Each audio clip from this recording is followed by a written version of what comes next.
Hello, everyone. Thanks for coming into the show. Good to have you here. Today, we have a very interesting person, a very young entrepreneur, Harsha Ravindran, 18 years old, entrepreneur, author, and TEDx speaker. So, I'm very excited to interview her. A lot of people feel that you need to be a lot older to start a business. All right. So, she has actually started at the age of 16 plus, right? So let's just watch a short video and then let's get her on board.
Hello. How are you, Harsha? Thanks for being on Hi, the show today. I'm good. I'm good. Thank you for having me. It's a lovely show. Yep, Okay. I was seeing So all of for the list of people that you were sharing about. They were very inspiring. okay, so friends, we have Harsha here. She's a young entrepreneur, 18 years old. She's also a book author, right? So the book is here. Later we will talk more, a little bit more about the book. And she's also a TEDx speaker. She has spoken on TEDx a few times, right? So we like to hear all about that, especially your entrepreneurial journey, right? Okay, so friends, let me just welcome her. Now, if you want to say hello to her, just feel free to just say hello, and then she will also say hello back to you. And at least we know you are here. Just pop up your hi and hello. Okay, Harsha. So when did you actually start your entrepreneurial journey? Oh, my entrepreneurial journey. Okay. So it might not seem like much of a difference between being 18 and being any younger for you guys, but my journey actually started when I was 11 years old. So when I was Okay. 11 years old, something very strange happened to me. My mom, she was a single mother who decided that her corporate life gave her very little time to focus on herself and her kids. So she actually stepped out to start her own business. And she used to go for these social business incubators talk shows. They're called ETIs. And every week they would have different events with entrepreneurs, some of them who were making millions, some of them who were just starting out. And she used to take me along because there was no babysitter at home. So that was kind of like my first venture into entrepreneurship. Okay. And that was at 11 years old. So you followed your mom Yes, to the 11. shows? Mm-hmm. Okay, so again, let's just quickly just say hello to everyone here who has come in. So we have Reka, we have Uma Devi, we have Abhinayasri, Lichmi, we have Madhura, we have Initia, Bianca, Shamila, uh, Rami Shani, Wasuntra.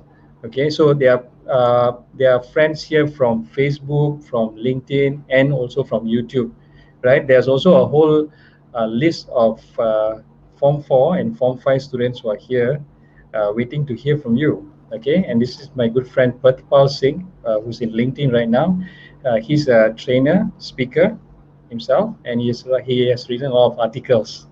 Okay, so now, so why did you start this? What Why made did I you start?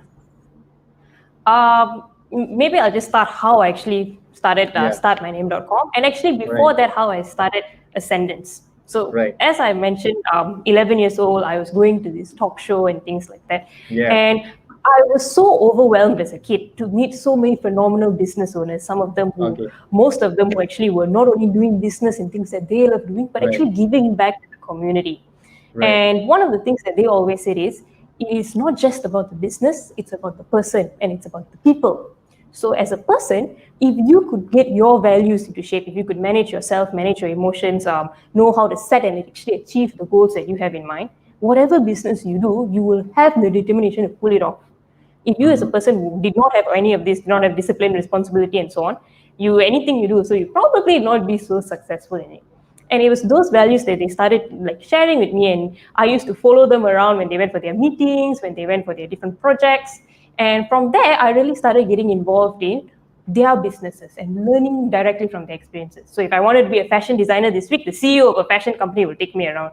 If I wanted to learn marketing, the marketing head of a company will let me join in for their meetings. So from there, I really realized that these kind of experiences were helping me also build myself. They were helping me see that, hey, there's so much more to the world out there to learn than I had previously known in the four walls of my classroom.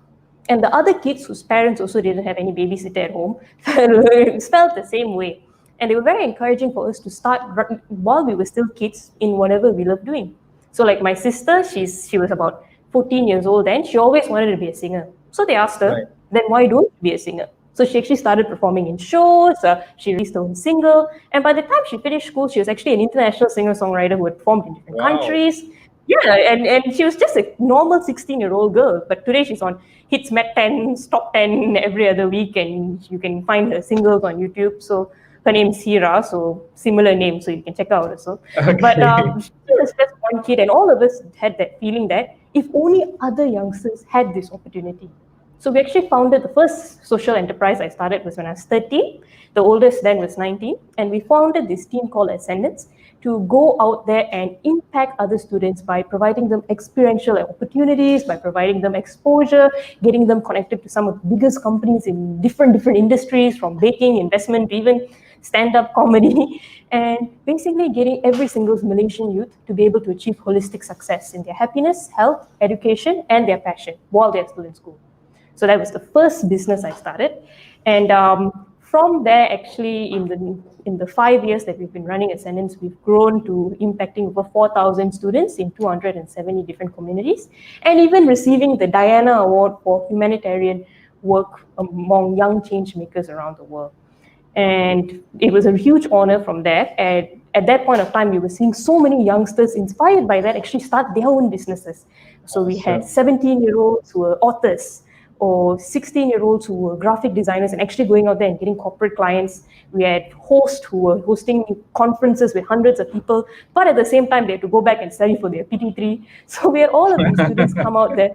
Really, that is the biggest challenge of every teenage entrepreneur, balancing Oh it or yeah. like going for your exams on time. And one of the, no, it's true, teenage entrepreneur, I can tell you. Yeah, But yeah.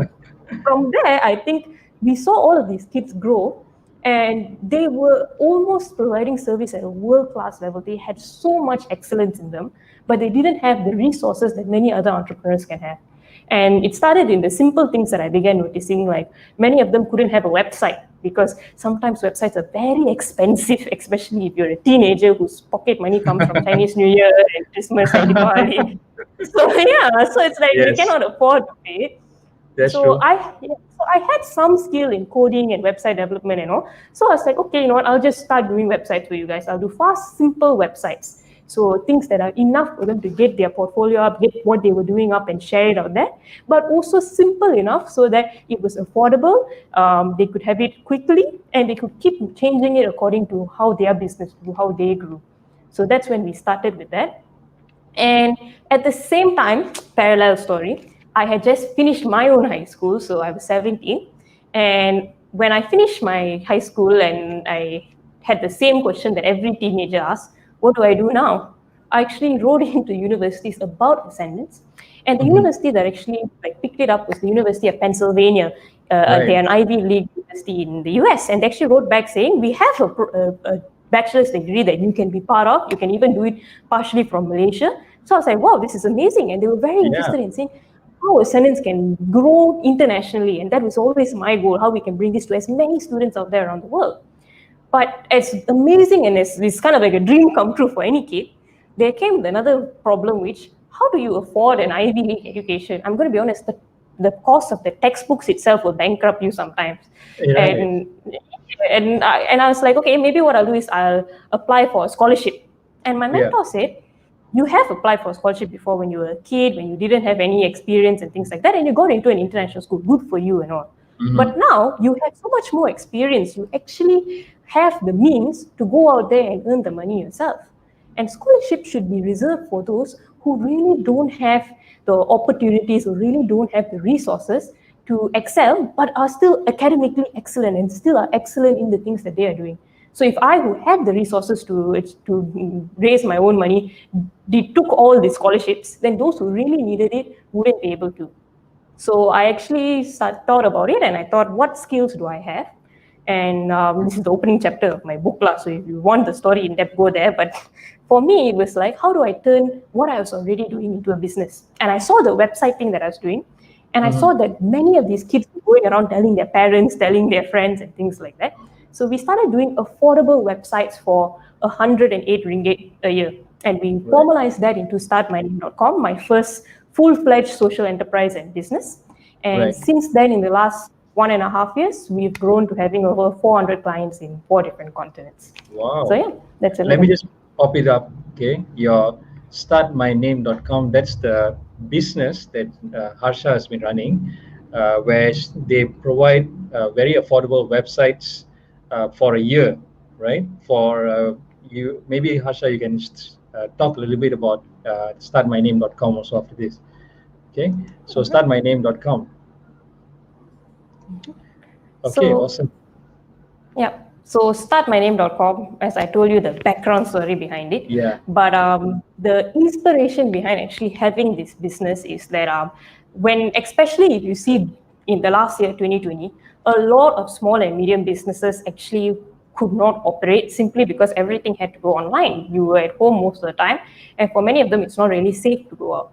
So it was around the time that we started startmyname.com. So when the kids and some of our few clients we had actually went out there and started sharing that you can get this website for literally $100 or around there, a lot of them were more than happy to get it because for them it was the most affordable option, or it was the only option that they had to actually digitalize their business and go online. So we have many different packages depending on the people we met. And since then, we also have kind of like learned from the market, learned from different people to come up with different ideas, come up with different systems that's needed. So today we have our flagship 108 package, but we have worked on and we have provide systems which are up to 20,000 in a sense or so. So we cover the whole range of it now, but all of them as affordable as possible.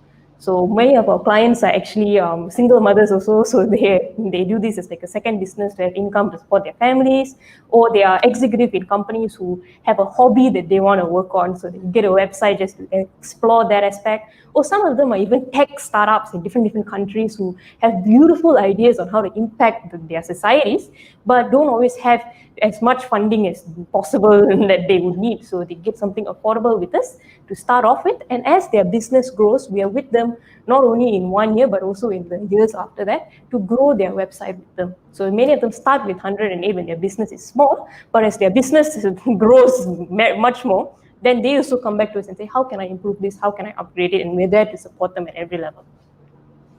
Okay. So Ascendance is sort of like an NGO. Am I right? Or is it a business? It's a social enterprise. So we run it as a business, but majority of the profits actually pour back into developing the young and funding them, having funds to inspire them, and making sure that all of them have access to that platform. What do you do with Ascendance? So Ascendance, as I mentioned, it was founded by me and actually 3 other youngsters when I was 13. That was about in 2015-ish. And Ascendance, the main objective of Ascendance is to provide a platform for any single youngster out there who either doesn't know what they love or know what they love but doesn't know how to work on it, or is working on it and needs support. So it's basically a place where these youngsters can come in, learn about not only themselves, how their emotions are, what makes them take things like leadership, responsibility, and things like that, but also at the same time, learn it through experiencing. So we've actually partnered up with many different companies in different industries. So like some of our partners are like Tenaga National. Some of our partners is like the photostat shop across my house that I used to go to when I was in primary school. So we have partners from all different parts of the spectrum, and we actually work with to provide these kids with these actual experiences into how that industry is. So if a kid comes up to us and says, I want to be a YouTuber, then we say, okay, that's brilliant. Here is a media company. Go there, and we actually organize a session where they can actually go there and hands-on experience how it's like to produce a video, produce a short film with all of the high-end equipment, with everything there, but they have to do the work. They actually have to run it as if in the it's like you.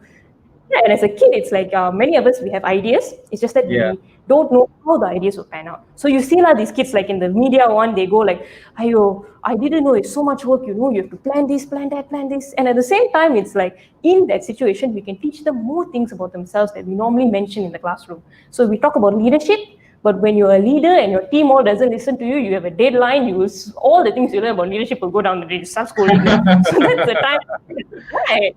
So that's the time you can actually catch them and teach them, can you see what you're doing here? Or like, can you see how you are slipping here and things like that? And from there, we actually on one side teach them the values and make it part of who they are. And on the other side, actually give them the platform to discover what they love doing. And after that, convert what they love doing into either social business or social initiative. So we've developed many young social student-led startups from students who are 8, 12, 16 years old as well. Okay. Superb, right? So we have a few more friends who have dropped in. We have Pathpal, who's still shocked at Jesus. 18 years old, she has exceptional speaking skills, impressive. And then we have Shalin Chu from LinkedIn, my friend Priscilla, right? So, and then we have full of energy. And Pathpal said that he wants to adopt you, right? So you can talk to him after this. And that must be your sister, right? Hira Ravindran. Yes. Okay. You can ignore that one. Okay. So now we are here. I'd like to hear a little bit about your TEDx speaking experience. Okay. All right. That's quite an interesting question. I think nobody's actually asked me about the TEDx experience before. But I will just share a little bit about maybe the before, the during, and the after. So for anyone who's an aspiring TEDx speaker, I never even knew that it was possible to speak at a TEDx conference. But and that was never my goal actually. My goal was always working with Ascendance and so on. But someone once told us that whenever you do something, you cannot just do your own work. You need to make sure that whatever you do is replicatable and you teach it to someone else so that they can do the same thing. So that even if you cannot carry it to the whole world, if someone else can find it and pick it up and replicate it in another part of the world, then your mission and your vision will still grow. So when someone told us that, we were like, okay, my mentor, she told me that, and I was like, okay, that makes a lot of sense. So Ascendance actually started that wherever we can share about what we do, our methodology, the work that we do, we will go and share. So hopefully some other students somewhere will pick it up. And through this, actually, we were invited to speak at many conferences here in Malaysia, but also sometimes in places like the Philippines, where they have Global Social Business Summit, in the Asian Institute of Finance. So we were very fortunate to get these opportunities. And a lot of it is actually through word of mouth. So like when we spoke in one of the conferences here, someone in the Ministry of Education was actually there, and they said, hey, what are you guys doing? How can we replicate this in schools? So we were like, oh, that's a good idea. We never thought of it. I mean, kids don't really think about how to go into schools. But from there, we actually started collaborating with the ministry and running projects with them in government schools. So we've always been very fond on how do we actually get as much as we can this message out there. So I was actually sharing about it in LinkedIn, and someone messaged me from this particular school, and they said our school is organizing a TEDx conference. do you want to speak at this? And I was very shocked. I was like, oh, what do you mean, do I want to speak at this? I mean, of course I want to speak at this, but what am I going to speak about? So I said, can you share with us about your journey, about the things, about how you've grown to actually start Ascendance, how you've actually grown to do this? And I think I was probably 15 years old. So I was like, okay, this is very strange. So the during of that is, I of course practiced. I of course went back and reflected on what are the things that made me different, and I came up with this TEDx talk that is basically on how you can discover your passion and create your own career that not only embodies your passion but actually impacts the world at large. And I gave that TED talk at at TEDx SKIS, Sri Kiriyu International School. Right. And for me, it was an amazing experience. But what was even better is after that, a lot of these students actually started sharing about it. Many people in the talk actually went out there and said, how can we help? How can we help other people do this as well?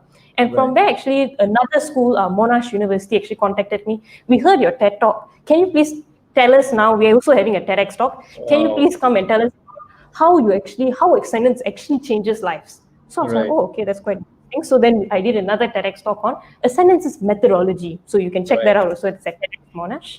And finally, I think a year later, someone else said, we heard you now, after all of this, started your own startup called startmyname.com. So then I was invited for a third TEDx talk at International Medical University. I was like, okay, this is getting a bit strange. but I'm very, very fortunate. I'm very, very blessed. You should meet these TEDx organizers. They are the most passionate and amazing people about. Yes. TED literally is for technology, education, and design. And they are creative, they're passionate, they're futuristic. If you want to meet the best people, meet TED Talk organizers, TEDx Talk organizers. So yeah, that is how I got on TEDx. Okay, and how was your experience actually speaking there?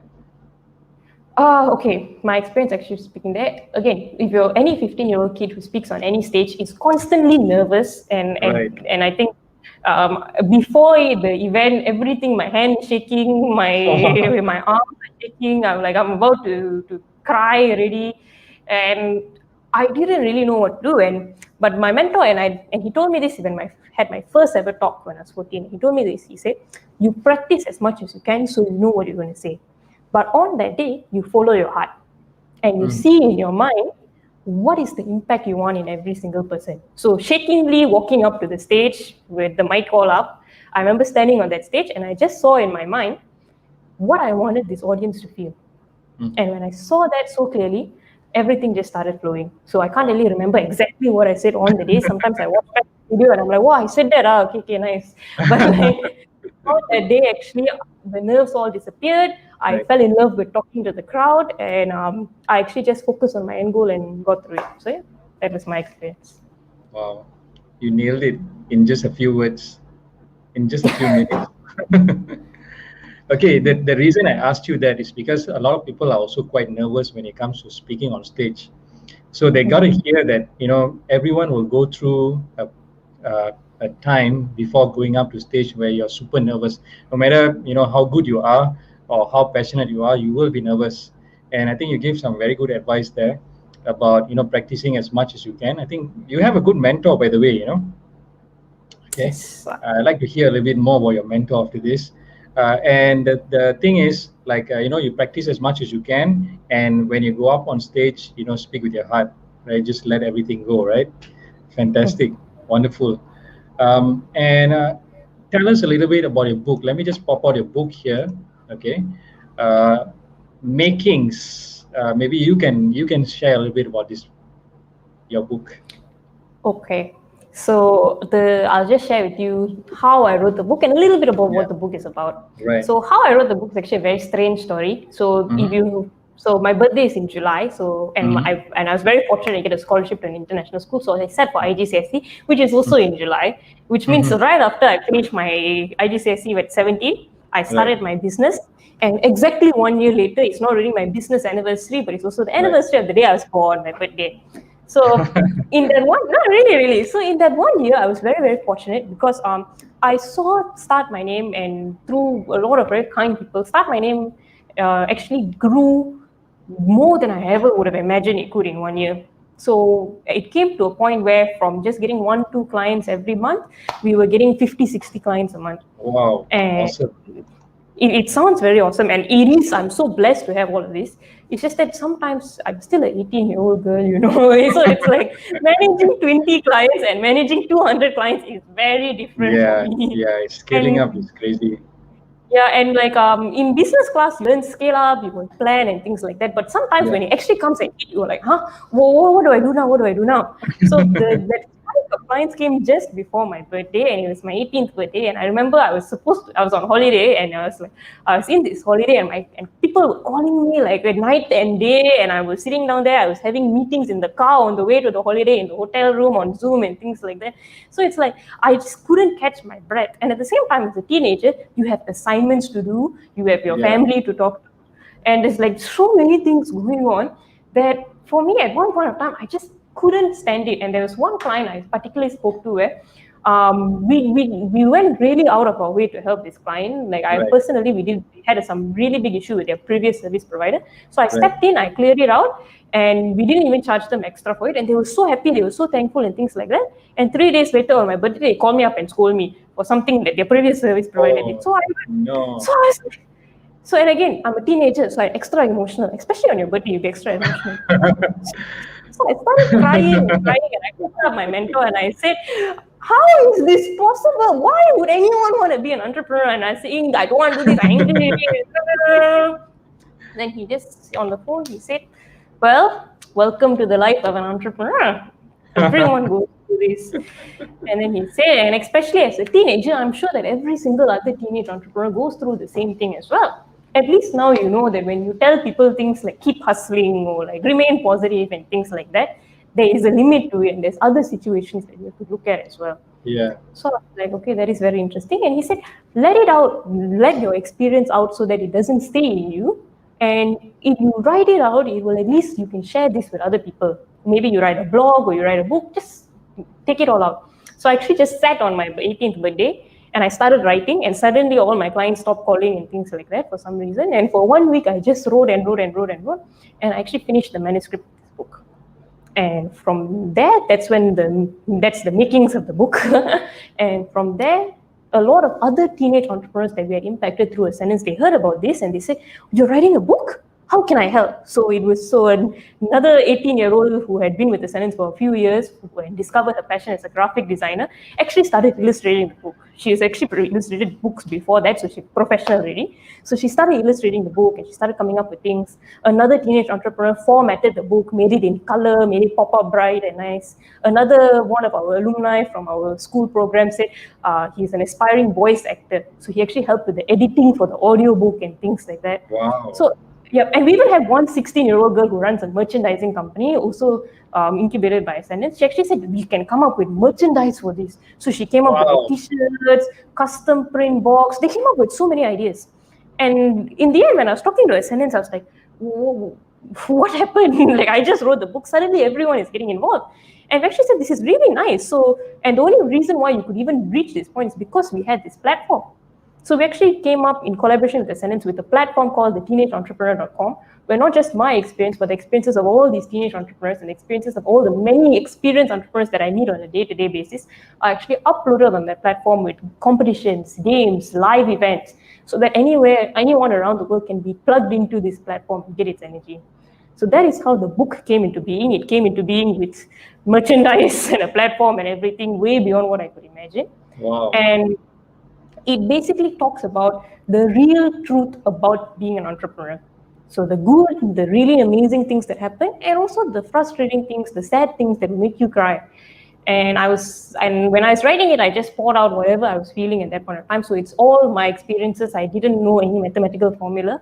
And I was very touched when many experienced entrepreneurs actually got their hands on the book and called me back and said it was actually very refreshing to read, to see someone young go through all of this. So, and they were saying that it's not just for teenagers, you should share this with anyone out there who does want to be an entrepreneur. Right. Okay. So for friends who are watching, she's actually selling this book in this startmyname.com. You can actually check out. You can check it out here in startmyname.com, and she's also trying to get the books into MPH, right? So if anyone here knows NPH and other bookstores, right? So if you know any publishers and all that, you can reach out to uh, Harsha, okay, and let her know how this can be achieved, right? Let's get the That would book on the, actually. yeah, No, thank you so much for saying that, because at the end of the day, I still am actually an 18-year-old girl, and all my contacts are teenage entrepreneurs and some really fine people. So, like, to write a book, and I actually don't know any publishers and all to actually go there. But thank you guys so much, and thank you for actually suggesting that. By the way, you can actually go directly to the book link. You just go to yeah, store.startmyname.com. yeah. So, yeah. Okay, so just check it out there. You should be able to find that in startmyname.com, right? The store, bookstore. Yes, yeah. Okay. Or some people, because Start My Name is the website things also, so you can just straight away go to store or Start My Name. Yeah. Okay, so I'll get that up later on in the show, right? Okay. Okay, so let's come to the gist of the show, right? What are the 5 secrets you can share about your entrepreneurial journey? What can help a young entrepreneur, especially, or an older entrepreneur to succeed? Okay. A young or older entrepreneur. All right. Doesn't Maybe I'll matter, do. yeah. This, I think the first one definitely would be, don't rush. So many Okay. people, I think, especially young entrepreneurs, they want to be an entrepreneur, they want to do this, they want to do that, and they often just jump into it. But for Right. me personally, when I started at 11 years old, I didn't even know the word entrepreneur. I couldn't even spell it, even now also probably. It's a very long word. But what actually happened to me is, if you see my journey, I started at 11 years old. I only Right. started the actual Ascendance as a social enterprise when I was 12. So when I was 13. So for 2 years, what I did is I followed around different entrepreneurs in Right. various industries. So as I Right. said, fashion, marketing, even IT. That's how I picked up the skill. To even things like baking, arts, and from there was so many brilliant experiences that I learned, not just from their business, but from the individuals, from the company Right. owners, that Right. made me the person who can actually run a business. So by the Okay. time I started at 13, I was no mastermind, I was no genius, but I had a little bit of experience to actually kick off what I love doing. So don't rush, Okay. that's number one. Mhm. Number two, I would say, is don't wait to fall in love with your passion. Like there's like I think that everyone, like many teenagers, is like, I will find the thing, the one thing, the holy grail of all business, and I will do it and I fall in love. I mean, it works for some people. Like my sister, she was 4 years old. She went to the doctor. They said, "Hey, you have long tonsils. You'll be a good singer." Since then, she's wanted to be a singer, and she actually is a singer now, an international singer. So she's so passionate about it. But as her Right. younger sister, I was like, wow, this girl loves this one thing so much. I don't have love for one thing as much as that. Compared to her, I had like no passion. One day I'll be like, I want to be a waiter. One day I want to be a monk in the mountains. So it's like, I didn't have a passion. It made me feel very insecure. And I think many Okay. youngsters go through that as well. Yeah. So Yeah. what actually happened to me is, I didn't wait to fall in love with one thing. I explored many other things.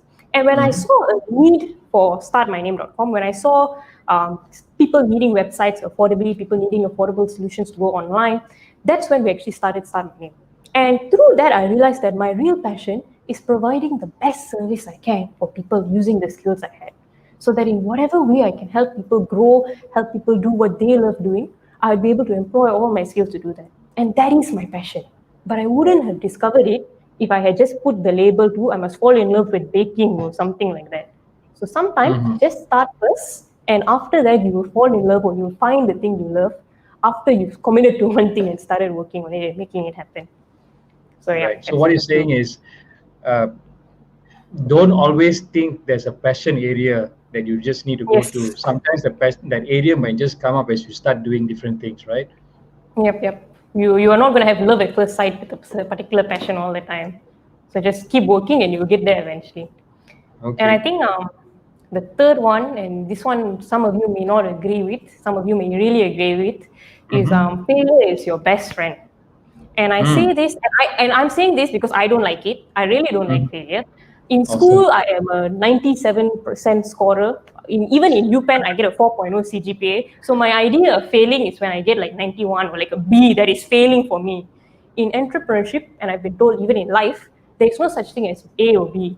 When you fail, you really fail. And it's like you have an event, it goes well, it goes well. It doesn't go well, it goes terribly. So it's like, and And I've always heard my mentors and people saying failure is your best friend and things like that. And I'm like, oh, failure is my best friend. But nobody told me that it has the emotional equivalent of being shot in the foot.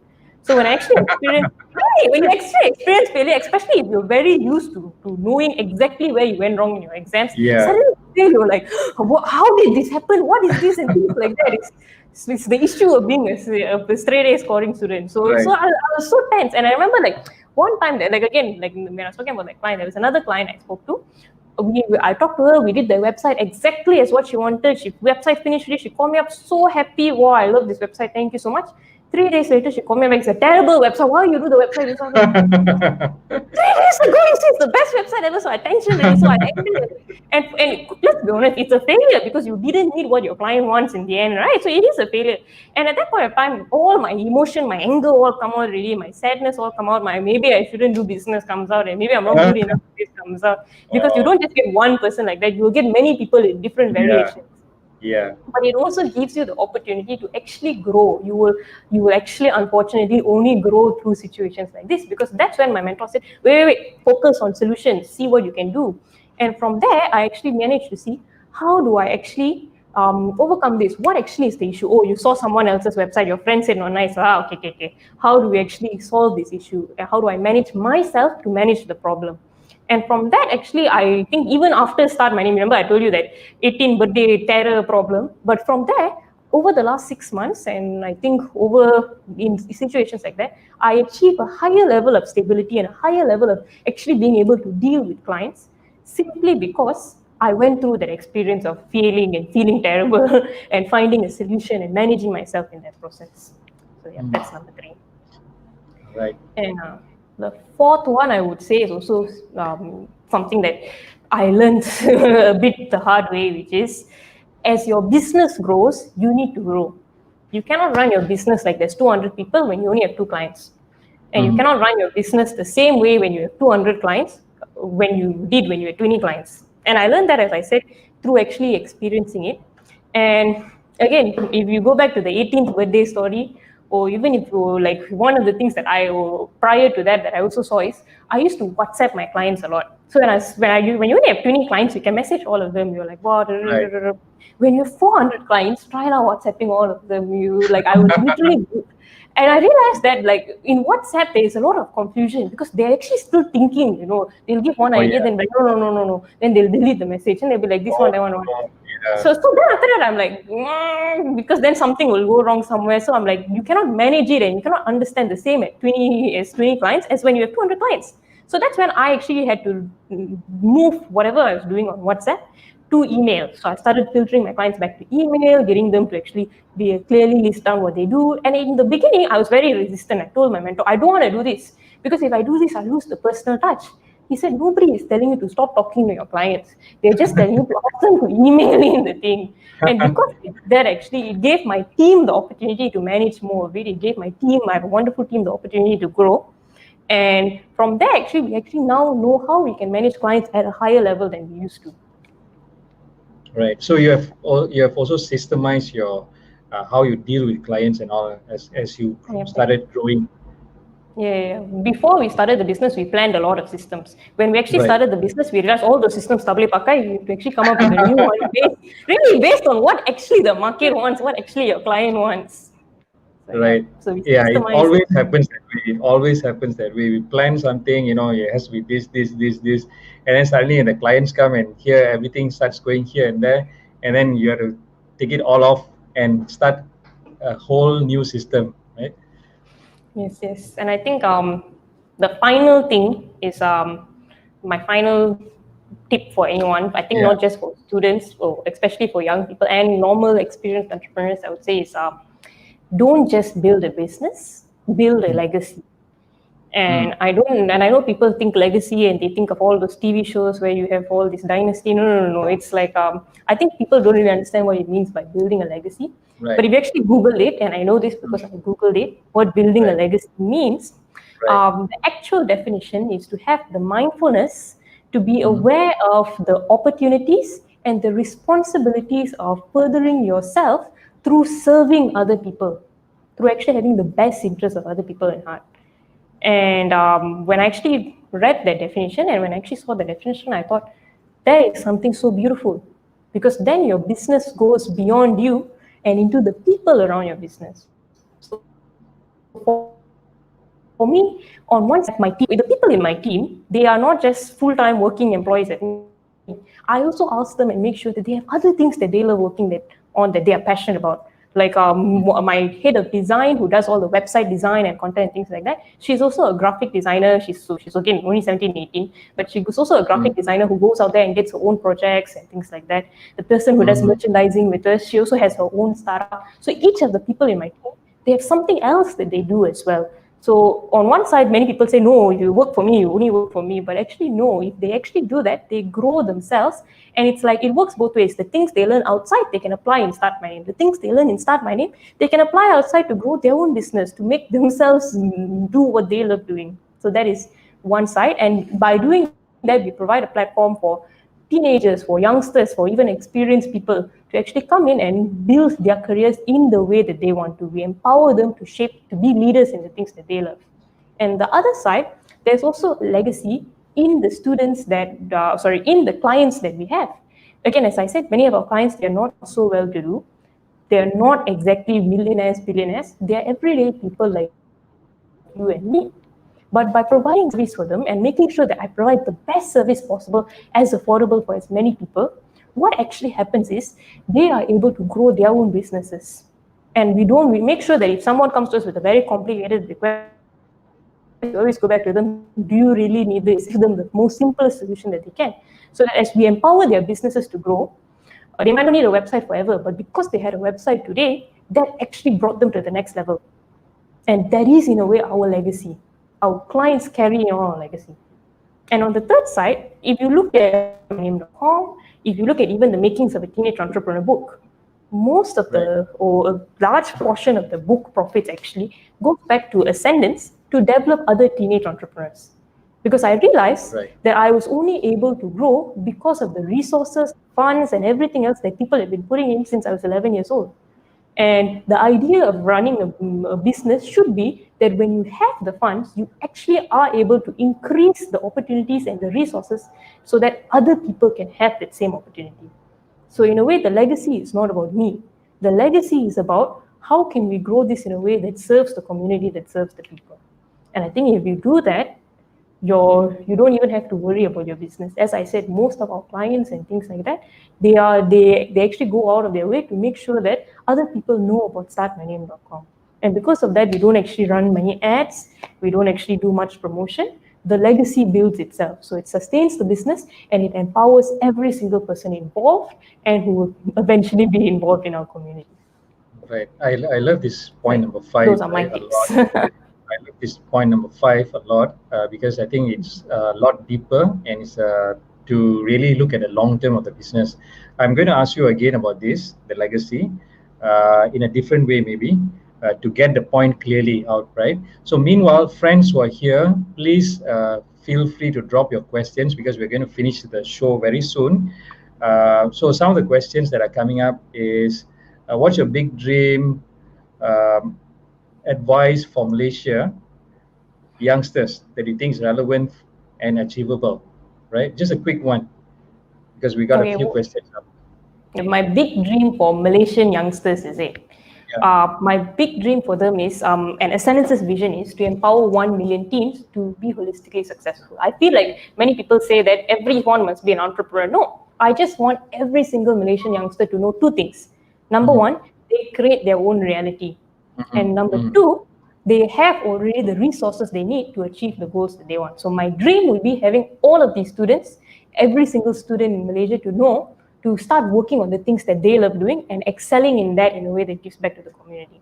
So we have 1 million students doing that and enriching not only the community, through this also the economy, and through this also finding solutions to world problems. Awesome.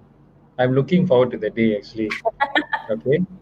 And okay, so Melvin has asked, how do you manage personalities at work to get things done? Okay, I'm sure you've encountered this, in your journey. Yeah, let's hear. Okay, so on one side, in Ascendance, like when I started, like especially when we started, I have people who guide me and people who are like the CEO and things like that. On the other side, in Start My Name, I am the CEO, so I have to guide people in a sense. And so it's like one of the things that I realized to manage personalities is just to be aware that everyone is always a reflection of you.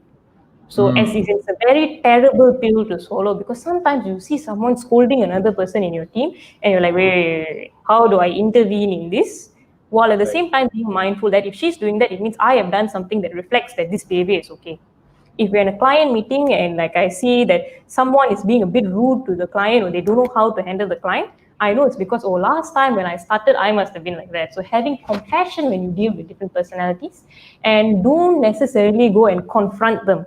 Take them to the side and see what we can do to best grow their personality to the goals that they want to achieve. Awesome. That actually can only come from someone who's quite experienced and also looking a little bit further than just blaming everyone in the team, right? When things doesn't get done. Okay, so again, let me just see. There's one more question up here. Okay. Hi, Harsha. What can you advise for young teens who have talents and potentials and need encouragement and directions beside excelling with academic side? Okay. I think my biggest and the reason why we founded Ascendance is to tell these teenagers, basically show these like teenagers to go and actually experience things, to actually go Mm-hmm. out there and work on the things that they love doing. Mm-hmm. If you want to, like as we said, like if you want to be a singer songwriter, go out there, write songs, perform, and things like that, because you have talent, but you need to Right. nurture that talent. And Right. as you nurture the talent, you will see the next step and the next step. And Right. Ascendance is always there as a platform. If you don't know where to start, just drop us a message on Facebook, and we'll be more than happy to guide you and work with you to actually achieve that goal. Or you can read my book, either that also if you want. All right. So on the book side, you can always check out her book in startmyname.com. Okay. Okay. So one more thing before we finish the show today is again on the legacy, right? What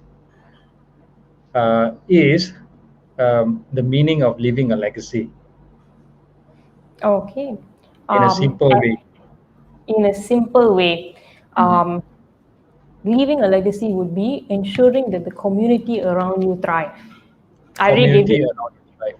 Okay. yeah, I gave you the Google definition earlier, the Yes. definition on being mindful of opportunities and responsibility. But in one Yes. sentence, it's just making sure that the people around you thrive.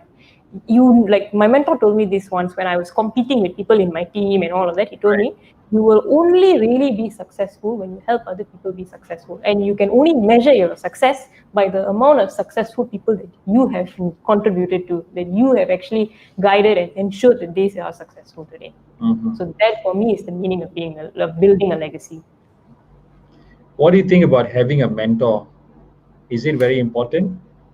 Extremely important. Like if you read the book, you realize one thing. I actually am really a teenager. I actually don't know much. Like not to say I don't know much. It's just that there's so much more for me to know, and it's Mhm. impossible at I think whatever age you are to understand that you don't know anything. You're not. Mm. You don't know everything. And I think Mhm. for me, I'm very fortunate that I have had so many amazing mentors, more than who spend their time to actually teach me things, who are patient with me, to actually Right. bring out the lessons that I go through in day-to-day life. And I think it's the most crucial thing because they see many things about me that I cannot see myself. So yeah, have a So mentor. how do you find a mentor for those who are seeking out a mentor, right? I think that it's actually not that hard. Like for me, how I met my mentor is the founder of ET Ideas. Today he's retired and has passed on ET Ideas to someone else. But he used to give talks. Remember the social business incubator talks when I was 11. And what I would do is, and he will do this for anyone who comes to talk and says, I want you to mentor me. So I'll go there and I'll be like, can you mentor me? And things like that. You mentor a lot of people here. I just want to mentor 11 years old, But he's very fair.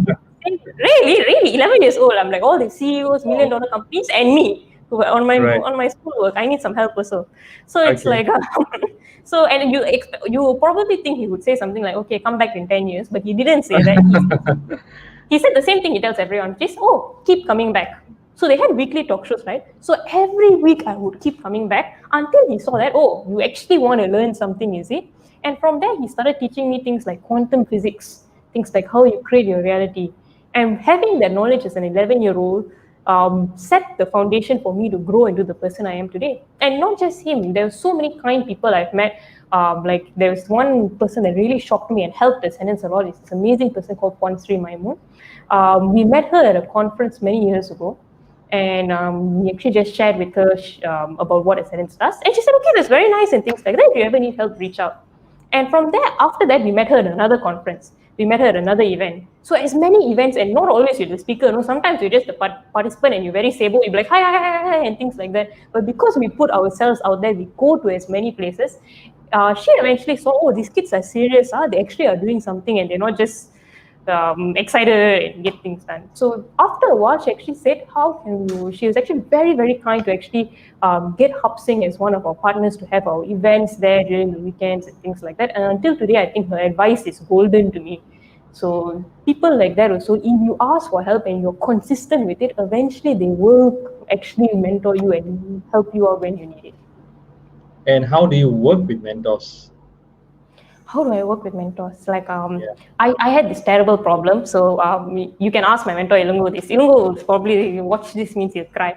But one of the things about me is I always have this thing where I am a straight A scoring student. I know everything in this world. You told me this, I will apply it. But again, as I say, in business, it is not the situation. You learn something, you try to apply it, you realize this is failing miserably. So it's like, and many times I have this thing where I don't want to go and tell. Until one day he told me, he said, just be truthful. And this is the whole basis of ET Ideas Ascendance, on being truthful. So every single thing that happens, whether it's good or whether it's bad, go back to your mentor and tell them. So this means that even when I don't do my assignments, if you pen on time, I text him and saying, I didn't do my assignment. Can you help me? So it's like, whenever I have a business meeting, I don't know how to handle. Oh, I know how to handle. I make sure I text him, I update him, I keep him informed. Again, I'm still working on it. I still haven't reached the maximum truthful or maximum information level, but it's something that I'm willing to build. It's like any relationship, you need to build that relationship by actually trusting your mentor. And he'll tell me this, he will tell new people this. Before you have a mentor, make sure you find every single thing about them. Ask them as many questions. Make sure they are the real deal. They're not just someone who hung out only. And you scrutinize them at every single level. After you've decided that this person is your mentor, just listen and just follow. And don't question, but ask questions. So yeah, that is my Awesome. Well, from your whatever you have shared, you are definitely a seasoned entrepreneur who have been through the ups and downs. Not only just a new startup entrepreneur who's just seeing the thing. You have also had the problem of scaling. You had the problem of handling people. You have the problem of sometimes clients shouting at you. And all is what is out there really. Any quick words that you want to share before we finish the show today? First of all, I would like to thank you so much for giving me this opportunity. Like really, I was so amazed. If you guys don't believe me, go back to the introduction and see all the amazing people he's interviewed. Like Dato Nicole and David, she's personally an inspiration to me. She's so humble and successful. Yeah, people like Yap Ijuan, the founder of Swim in 12. I heard him at a talk once, and I was so inspired that until today, he's a strong supporter of Ascendance, and Awesome. and I go back to his advice whenever Ascendance has any new programs. And I think that people like that, you don't just interview the really successful, but you interview the day-to-day successful people, which is so important to hear. And I think that for everyone out there, my closing words would be, support the community as much as you can, or leave your own legacy in the way that you can, the way that you are passionate about, by helping others thrive. Like in Ascendance, one thing that we saw is very strange is we have many corporate partners. And when the corporate partners come on to support us, their business will start growing. We are like, oh, that's very nice. Normally they work with us for either their branding towards the youth or their image or even sometimes for CSR. But other areas of their business will start growing. And we realized that one of the reasons is because people naturally like your business, they like you when they know you are serious about helping the community. And what goes around comes around, right? So not just with youth, but with your fellow business people, with the people in your team, have their best interest in heart. With your clients, have their business best interest in heart as well. And it is something that is not easy to do all the time, but if you can begin doing that, you will see things grow on their own. And that's actually all of the things that I talk about in my book, in Ascendance, in everywhere: building a team, managing your clients, and building your legacy. Awesome. All right. So, friends, we have come to the end of the show. Harsha, thank you so much. I think it has been super having you on the show today. And definitely, from all the comments we have been seeing today itself, uh, is definitely inspired them in some way. We have comments like energetic, inspiring. You can read through the comments later on. Very good answers. Okay, definitely. I'm looking forward to work with you also on your book. I want to get your book and also see if there's any areas that we can work together. All right. So, friends, goodbye, everyone. Hasha, you want to just say bye bye to everyone? Bye, guys. Thank you for watching. Okay, so we'll see you again. In Conversations That Matter, we bring out inspiring people, people who want to make a change, people who are driving change at the moment, leaders in the industry, and people who are experts in their field, right? So again, do subscribe if you are following the show. You can subscribe. Look at it. Look up at the YouTube. You can subscribe, and I'll see you again in another show. All right. So again, adios.